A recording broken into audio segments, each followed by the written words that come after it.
علمی دروس پڑھنے سننے سیکھنے میں دلچسپی نہیں لیتے ہیں، سیاسی تقریروں میں زیادہ دلچسپی لیتے ہیں اور کہتے ہیں یہ زیادہ اہم ہے، علمی دروس اہم نہیں ہے، اس لیے یہ اہم ہے سیاسی تقریریں کیونکہ اس میں جدید اور کرنٹ حالات پر گفتگو ہوتی ہے، دنیا کی سیاست کا ہمیں پتہ چلتا ہے۔ ایسے لوگوں کو نصیحت، جواب میں شیخ کہتے ہیں یہ مسئلہ بھی ویسے ہی ہے جیسا کہ گزرا، یعنی جو جواب پہلے گزرا ہے اسی سے ملتا جلتا ہے۔ عقیدے کے علم اور شرعی مسائل کی معلومات کے بغیر، عقیدے کے علم اور شرعی معلومات کے بغیر عام خطابات یعنی جنرل تقریریں، صحافت یعنی جو کچھ لکھا جا رہا ہے میڈیا پر، اور دنیا میں جو کچھ ہو رہا ہے وغیرہ، اس میں مشغول ہونا گمراہی اور تباہی ہے۔ اگر عقیدے کے علم کے بغیر اور شریعت کے علم کے بغیر آدمی کے پاس عقیدے کا علم نہیں ہے، شریعت کا علم نہیں ہے، سرسری چھوٹی موٹی تھوڑی بہت معلومات ہے نا، اور اس حالت میں وہ دنیا داری کی طرف جا رہا ہے، سیاست کی باتیں سن رہا ہے، دنیا کے حالات سن رہا ہے، اسے دلچسپی رکھتا ہے، تو یہ گمراہی اور تباہی ہے، ضلالت اور ہلاکت۔ ایسے آدمی کی فکر خلط ملط اور منتشر ہو جاتی ہے جب عقیدہ ہے ہی نہیں۔ ایک آدمی کے پاس عقیدہ نہیں ہے، اس کو نہیں معلوم کہ مسلمانوں کے حاکموں کے ساتھ ہمارا رویہ کیا ہونا چاہیے۔ تھوڑا سا کھول دیتا ہوں میں اس نقطے کو جو خاص طور پر ہے۔ جیسے بھی ایک آدمی کو عقیدے کی معلومات، ہم نے کہا شروع میں کہ عقیدہ کہا جائے گا تو اس میں سب آئے گا، اور توحید کہا جائے گا، عقیدہ توحید تو خالی ایمان باللہ پر بات ہوگی۔ تو عقیدہ کا جو مسئلہ ہے اس میں مسلمانوں کے حکمرانوں کا بھی مسئلہ ہے، مسلمانوں کے حکمرانوں کے ساتھ ہمارا سلوک کیا ہونا چاہیے۔ بھئی ہم پڑھ چکے ہیں کافی اس حوالے سے کہ جب تک کھلم کھلا کفر نہ ہو کوئی بغاوت کا کام نہیں کیا جا سکتا، اور نہ تو زبانی بغاوت، نہ تو قلمی بغاوت، نہ تو تقریر سے، نہ تو تحریر سے، نہ تو میڈیا سے، ہے نا، کسی بھی حیثیت سے مسلمانوں کے حکمرانوں کے خلاف عوام کو ابھارنا اکسانا جائز نہیں ہے۔ مارے، ظلم کرے، ستائے، گانا بجانا، فلمیں، شراب، نشہ، سب کچھ اگر ہو جائے تب بھی بغاوت نہیں کر سکتے۔ اللہ کے نبی نے فرمایا کھلم کھلا کفر کرنے لگے اور اس کے کفر ہونے کے بارے میں تمہارے پاس قرآن و سنت کی دلیل ہو تو ہی تم بغاوت کر سکتے ہو، اور وہ بھی یہ کام عوام کا نہیں ہے، ان علماء کا ہے جو اس لیول کے ہیں، جو اس کو سمجھ سکیں کہ وہ کفر ہے کہ نہیں ہے، اس کی شرعی ضوابط بھی جان سکیں۔ تو یہ ہے، اب اگر کسی شخص کو یا عوام کو، نوجوانوں کو عقیدہ نہیں پڑھایا گیا، یہ بات ان کو نہیں معلوم ہے کہ ہماری ذمہ داری کیا بنتی ہے مسلمانوں کے حاکموں کے بارے میں، اور وہ سیاسی تقریر سننے کے لیے کسی اخوانی خارجی ذہنیت والے کی تقریر سنے گا، ان کو اکھاڑ پھینکو، ان کو ایسا کرو، اس کی حکومت کا تختہ پلٹ دو، اور یہ ہو رہا ہے اور وہ ہو رہا ہے، ملک میں تباہی چل رہی ہے، گانے چل رہے ہیں، فلمیں آ رہی ہیں، اور یہ ہو رہا ہے، سینما چل رہا ہے، بے پردگی ہو رہی ہے، وغیرہ وغیرہ، اس لیے ان کا تختہ کیا کرنا ہے؟ الٹ دینا ہے۔ تو اس نوجوان کا کیا حال ہوگا؟ بولے گا اس سے بڑا کوئی کام نہیں ہے آج کل، اس سے بڑا کون سا کام ہے؟ صحیح بات ہے، مسلمانوں کی حکومت، اسلامی حکومت، حرمین شریفین کے ملک پر قبضہ کر کے بیٹھے ہوئے ہیں، اور ایسا کر رہے ویسا کر رہے، ان کو حق نہیں پہنچتا کہ حکومت کرے، اس لیے ان کو اکھاڑ پھینکو۔ تو اکھاڑ پھینکو تو کس کو لاؤ؟ جس کو لائیں گے وہ کون ہوگا؟ فرشتہ ہوگا۔ جو یہ بات کر رہے ہیں وہ کئی گنا بدتر ہیں، عقیدے میں بھی، عمل میں بھی، کردار میں بھی۔ یہ بات کرنے والے، ان کے چہرے دیکھ کے مسلمان بھی نہیں لگتا ہے کہ مسلمان ہے کہ نہیں؟ آپ حیران ہو جائیں گے کہ ایسی باتیں کرنے والوں کی زندگی میں فرائض تک نہیں رہتے، توحید خالص کا عقیدہ نہیں رکھتا، یہ گمراہی والا راستہ ہے۔ تو اگر عقیدے سے پہلے سیاسی تقریر سنیں گے تو کیا حال ہوگا؟ وہی خروج، وہی بغاوت، وہی مار دھاڑ، وہی دنگا فساد ہوگا کہ نہیں ہو؟ بھاگیں گے سب، یہاں چلو، اپنے گھر کی خبر نہیں، اپنے عقیدے کا پتہ نہیں، اپنے بال بچوں کا پتہ نہیں، اپنی بیوی کے عقیدے کا، ایمان کا، عمل کا کوئی پتہ نہیں، اس کو فلاں جگہ جا کر کے لڑائی کرنا ہے۔ یہ ہے نقصان، ایک اشارہ ہے صرف کہ اگر عقیدے کا علم نہیں ہوگا، اس سے پہلے سیاسی تقریریں، دنیا کے حالات، ممالک کے مسائل، انٹرویوز اور کیا کون کس کے خلاف کیا بولتا ہے، یہ سب سنیں گے. اور ملکوں کی برائیاں، حاکموں کی برائیاں، ملک میں کیا گناہ چل رہا ہے، کیا جرائم چل رہے ہیں، اس پر اکسانے بھڑکانے کی چیزیں جب آپ سنیں گے، ظاہر سی بات ہے کہ آپ اسی راستے پر چل پڑیں گے. اور یہی ہوا ہے، یہی ہوا ہے. تو یہی شیخ کہہ رہے ہیں کہ ایسے آدمی کی فکر خلط ملط اور منتشر ہو جاتی ہے، منتشر ہو جاتی، بکھر جاتی، کیونکہ اس نے خیر و بھلائی کو چھوڑ کر ایک معمولی چیز کو اپنا لیا ہے. خیر و بھلائی، ایمان، عقیدہ، توحید، حلال حرام، دین، فرائض واجبات چھوڑ کر کے کیا پکڑ لیا ہے؟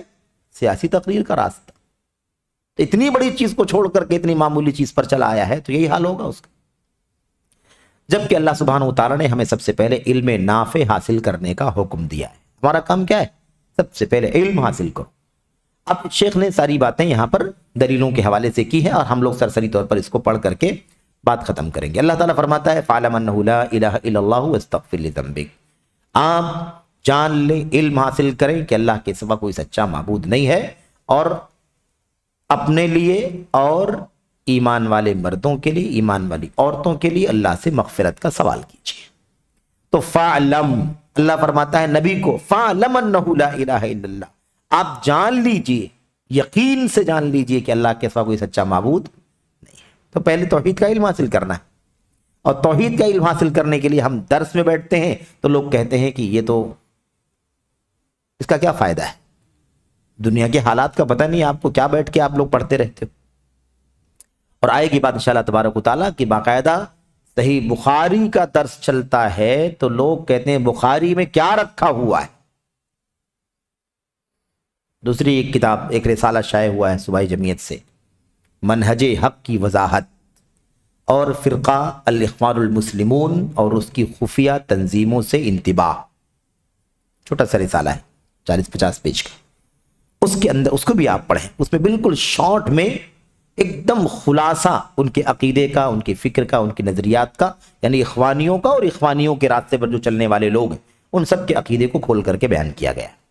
صوبائی جمعیت میں ہے وہ، ابھی مطلب یعنی کیا کہتے ہیں اس کو، موجود ہے. ایسے اللہ فرماتا ہے هل يستوي الذين يعلمون والذين لا يعلمون، کیا علم والے اور بے علم والے برابر ہو سکتے ہیں؟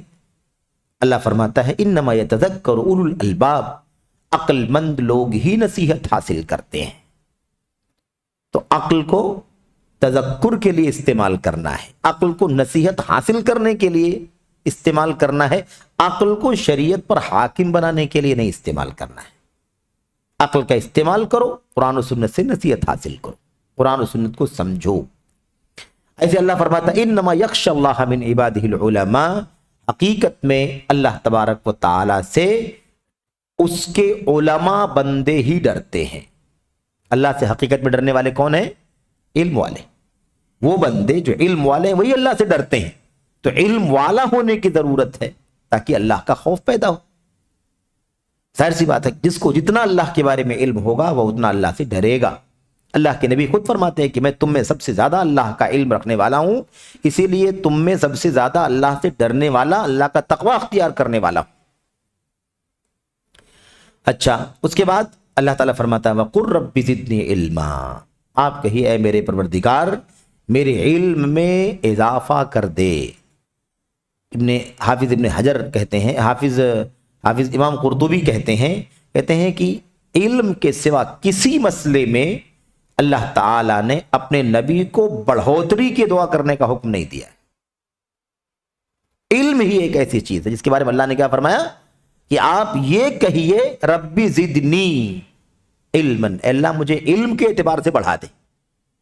اگر علم سے بڑھ کے کوئی چیز ہوتی تو اللہ تعالیٰ اپنے نبی کو اس میں بڑھوتری کی دعا کرنے کا حکم دیتا، لیکن علم سے بڑھ کے کچھ بھی نہیں. تو نبی کو علم کی بڑھوتری کے لیے دعا کرنے کے لیے کہا جا رہا ہے، اور ہم علم سے دور بھاگ رہے ہیں، امتی ہیں، ادنا ہیں، کمزور ہیں، دور ہیں، پھر بھی علم سے ہمیں دور کیا جا رہا ہے. یہ جو لوگ سیاسی تقریریں سنانا چاہتے ہیں، دنگا فساد کی ذہنیت رکھنے والے لوگ، ایسے لوگوں کا مسئلہ کیا ہے کہ وہ نوجوانوں کو، شباب کو علم سے، علماء سے دور بھی کرنا چاہتے ہیں. ان کے قریب رہیں گے تو ہمارا کام نہیں ہوگا، ان کے قریب رہیں گے تو ہمارا مقصد، ہم اپنے مقصد میں ناکام ہو جائیں گے.